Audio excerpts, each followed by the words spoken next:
the module. Okay, the module of a gear is the size of this.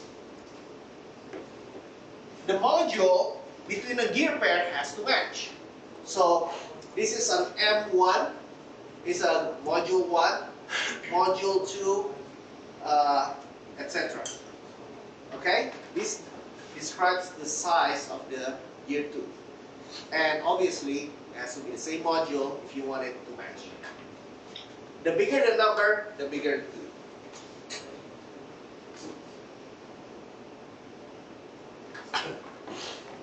This is just some nomenclature. We can skip that. And this is the envelope profile I showed you about, right? It's a mathematical.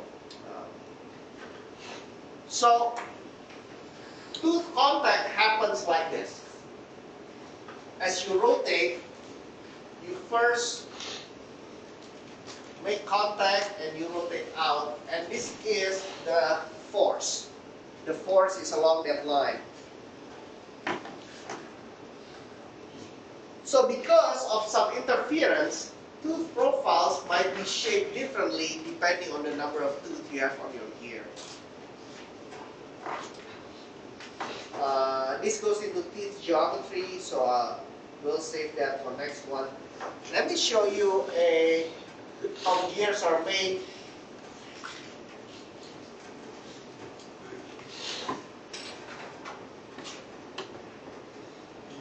That's an old video.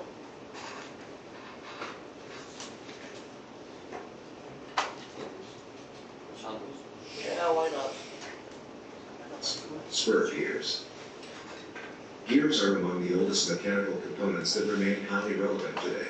Whether in consumer products like clocks or the complex aerospace sector, gears are indispensable in various applications. Hello, and welcome back to Rapid Direct and how they are made. First, let's clarify what gears are. Gears are mechanical devices with teeth that mesh to transmit power and motion between rotating shafts. They play a vital role in various industries, ranging from automotive to aerospace, robotics to manufacturing. There are several types of gear, each with its unique characteristics and applications. Spur gears. Spur gears are the simplest and most common type of gear.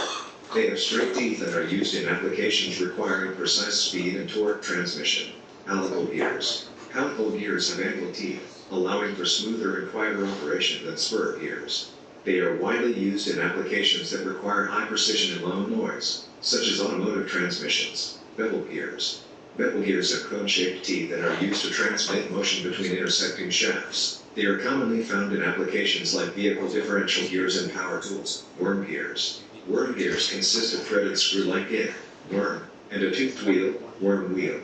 They are used to achieve high gear ratios and are often employed in applications requiring precise motion control and self-locking capabilities. So you see a very high rotation on the worm and very slow rotation on the output. I mean, we're talking like 1 to 50 kind of ratio. Now that we understand the different types of gears, it is time to delve into the various manufacturing processes involved in creating these mechanical marvels. There are several methods used in the industry, depending on factors like the gear's complexity, material, and production volume. Let's explore the gear manufacturing processes one by one. 1. Casting. Casting is a process where molten metal is poured into a mold and allowed to solidify. It is suitable for producing gears with complex shapes and intricate details. Moreover, casting can effectively produce gears of considerable size, making it a suitable choice for large-scale gear manufacture. 2. Forging. Forging involves the shaping of heated metal using compressive forces. This process is ideal for creating gears that require high strength and durability. 3. Powder metallurgy. Powder metallurgy involves compacting metal powders into the desired shape and then sintering them to fuse the particles. This technique manufactures gears with intricate shapes, excellent dimensional accuracy, and enhanced material properties.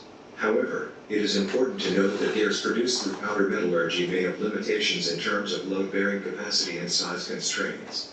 Because powder metallurgy has porosity, so it's not full strength, but it's cheap and it's practical.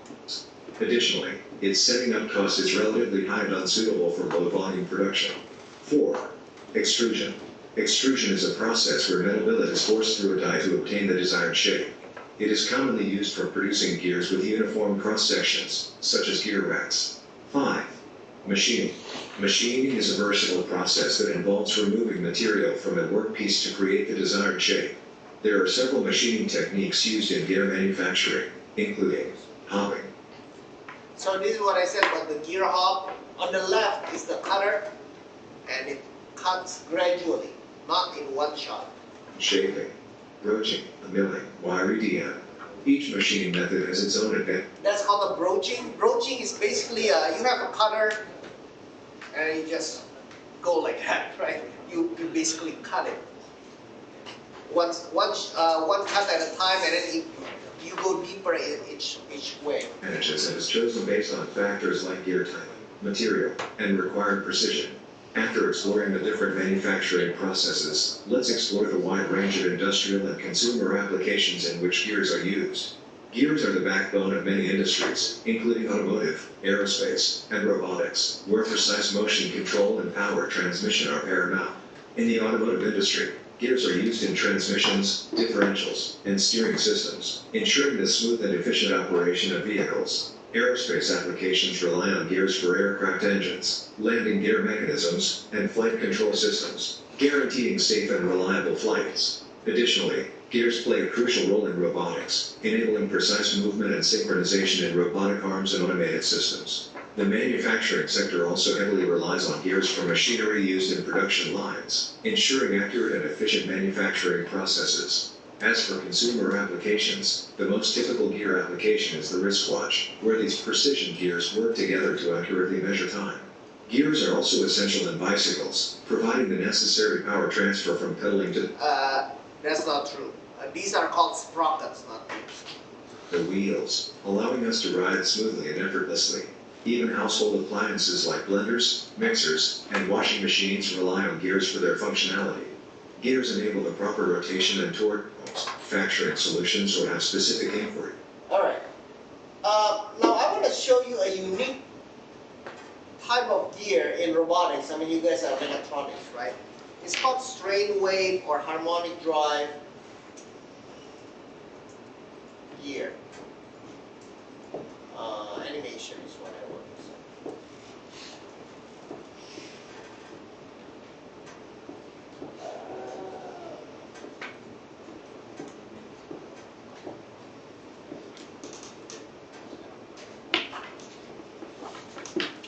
Let's do this one. This is in color.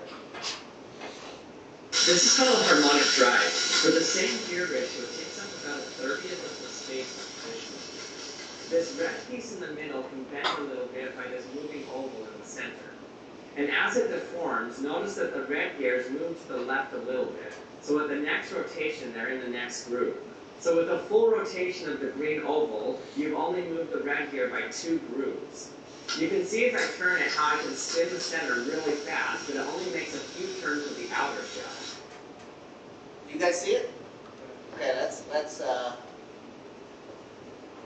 very hard to explain unless there's a good animation for it. Wave generator. Flex spline. Circular spline. These are the elements of the original harmonic drive gear. The ellipse-shaped wave generator with its flexible ball bearing is the drive element. The flex spline is flexible but still torsionally stiff. During assembly, the externally toothed flex spline takes on the elliptical shape of the wave generator and is widened conically in the process. Do you see how the flex one changes shape? The joining of the circular spline creates a permanent preloading of the enmeshing area, which keeps the gear backlash free throughout its entire service life. The rotation of the wave generator causes a permanent tooth engagement between the flex spline and the circular spline. 2 additional teeth in the circular spline cause a relative movement of the flex spline. So you have different number of teeth between the flex one to the circular one. And so what happens is it moves that very little at one time, but very precise also. This enables zero backlash motion transmission with high torque and low speed. Harmonic Drive offers a wide range of gears. These include a variety of sizes to meet different torque requirements, as well as a production variance of 30 to 1 to 160 to 1 to cover different speed ranges. So you can get very high ratio, very compact, literally the size of a single gear, and you get very high ratio. And this is used in robotics.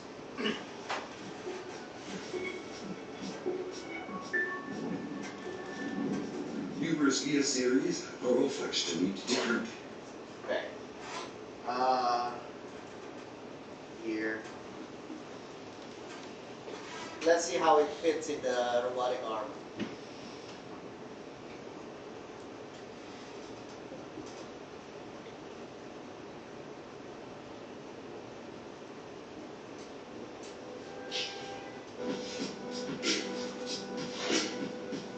So the middle one here is the one that can flex, okay? So the flex spline can be formed, but torsionally it's stiff. But radially, it's actually flexible.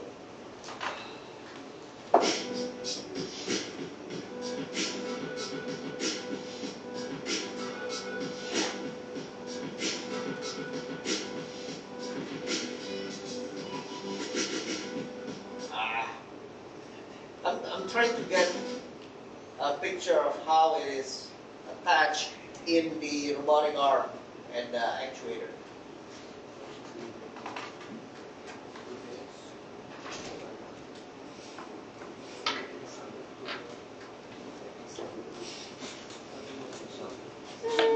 Cannot find it. So basically, you put the motor in the back of the arm and you have. All right, I think that's a good place to stop, because if I get the gear calculation, we will not finish, obviously. All right, go ahead and do the post test. Have I covered all the questions in the post test? I think so. Yeah.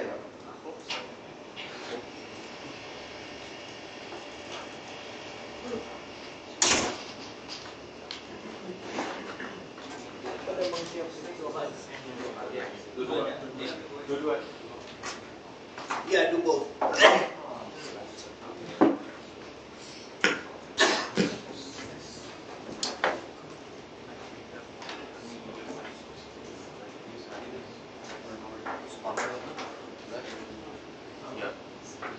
What do you think about the quiz last time? Calculation quiz? It's the same problem, right?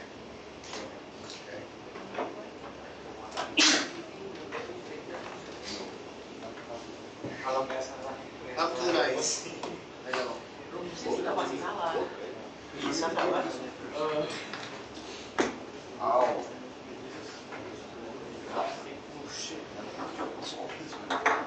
Am I being too nice, giving you the same problem? Yes. No. It's normal.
Masih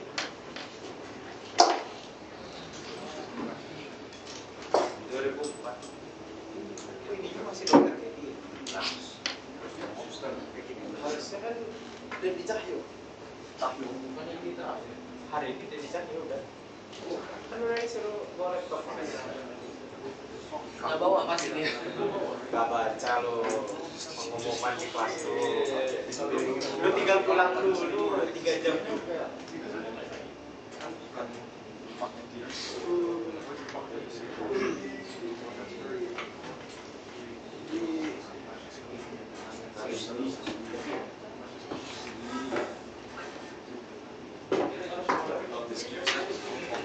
Lo ambil dulu siapa?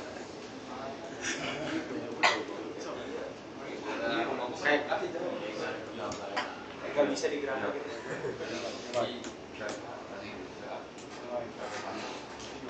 Gerakan kalau jam buka puasa sih ya. Gak usah jam buka puasa, buka puasa aja.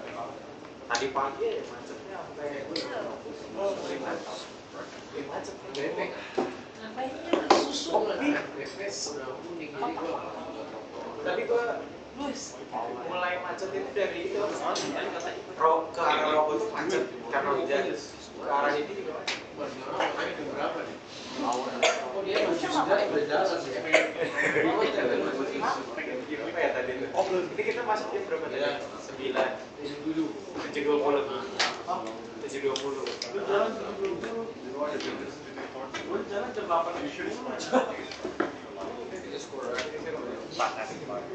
Enak bener loh kembali berarti. Kayaknya gue pernah minus dari 7. Kalau jalan udah beres sejatnya. Udah jam 8.30.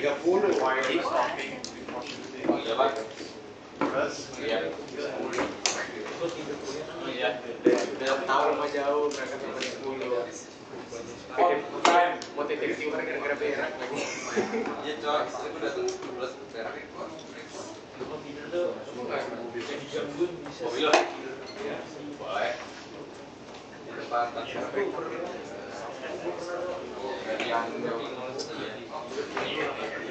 Ban sana pelatih itu dari dalam atau dari luar? Dari dalam.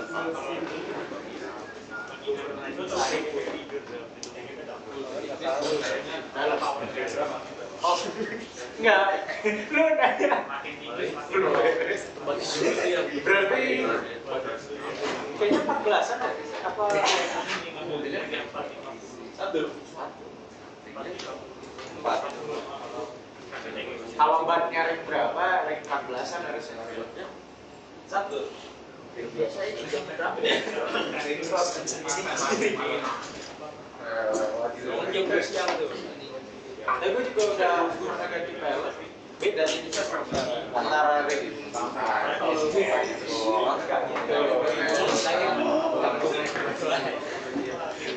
gue ngerti ganti pelek kalau naik haji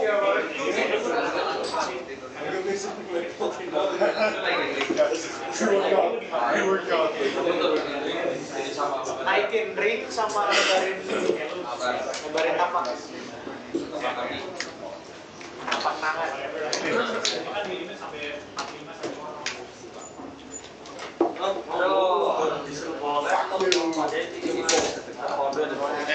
Si bola itu nggak usah emas.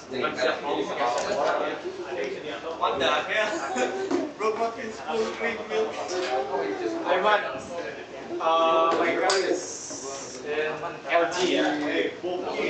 If you want to use it, just use it. Ya, after Jumat. What time is it?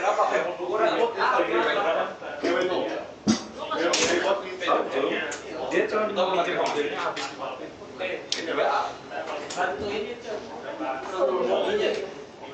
throttle body itu juga kan DBW kan? DBW juga. Ya udah tinggal deh. Kan maksudnya ada di sebelah mana? Sebenarnya itu udah true. Tapi kata Aiman bukan. You know, simply achieve extreme high speed simply because using very high resolution. Wait. Oh, masih dipakai buat ini ya? Yeah, kind of.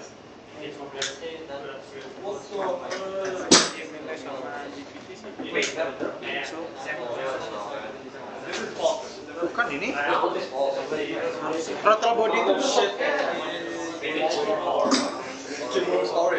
bentuknya jelas lah pokoknya mirip-mirip karbu gitu.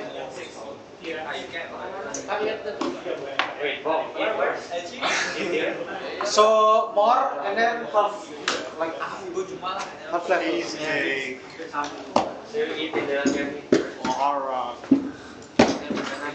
Granddaddy.